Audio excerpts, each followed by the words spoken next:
Dan saudara-saudara sebangsa dan setanah air, penerapan PPKM darurat yang dimulai tanggal 3 Juli 2021 yang lalu adalah kebijakan yang tidak bisa kita hindari, yang harus diambil pemerintah meskipun itu sangat berat.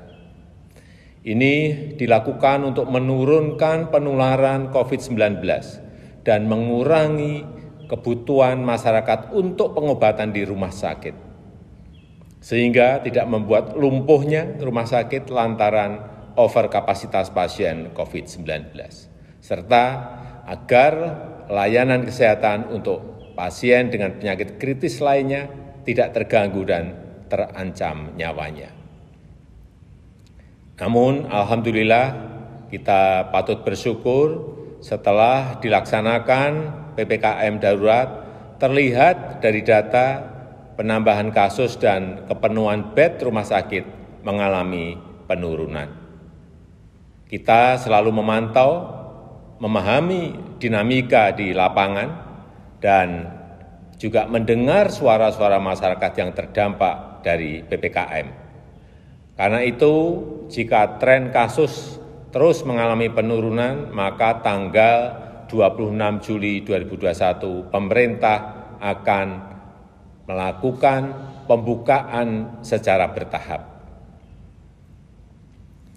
Pasar tradisional yang menjual kebutuhan pokok sehari-hari diizinkan dibuka sampai pukul 20 dengan kapasitas pengunjung 50%. Pasar tradisional selain yang menjual kebutuhan pokok sehari-hari diizinkan dibuka sampai dengan pukul 15 dengan kapasitas maksimal 50%. Tentu saja dengan penerapan protokol kesehatan yang ketat, yang pengaturannya akan ditetapkan oleh pemerintah daerah.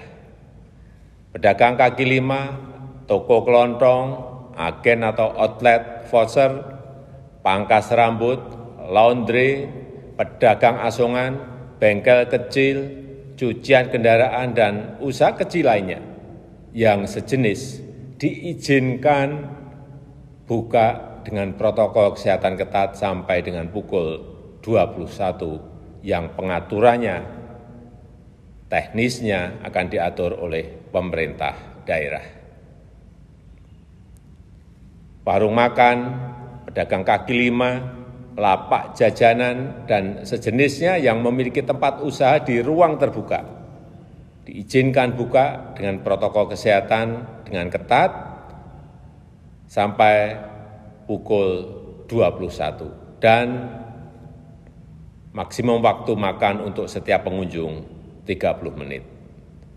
Sedangkan kegiatan yang lain pada sektor esensial dan kritikal, baik di pemerintahan maupun swasta serta terkait dengan protokol perjalanan akan dijelaskan secara terpisah. Saya minta kita semuanya bisa bekerja sama bahu-membahu untuk melaksanakan PPKM ini dengan harapan kasus akan segera turun dan tekanan kepada rumah sakit juga menurun. Untuk itu kita semua harus meningkatkan kedisiplinan dalam menerapkan protokol kesehatan, melakukan isolasi terhadap yang bergejala, dan memberikan pengobatan sedini mungkin kepada yang terpapar. Pemerintah akan terus membagikan paket obat gratis untuk OTG dan yang bergejala ringan yang direncanakan sejumlah 2 juta paket obat. Lalu bagaimana bantuan untuk masyarakat yang terdampak? Untuk meringankan beban masyarakat yang terdampak, pemerintah mengalokasikan tambahan anggaran perlindungan sosial Rp55,21 triliun berupa bantuan tunai yaitu BST, BLT Desa, kemudian PKH, juga bantuan sembako, bantuan kuota internet, dan subsidi listrik diteruskan. Pemerintah juga memberikan insentif untuk usaha mikro informal sebesar 1,2 juta untuk sekitar 1 juta usaha mikro, dan saya sudah memerintahkan kepada para menteri terkait untuk segera menyalurkan bansos tersebut kepada warga masyarakat yang berhak.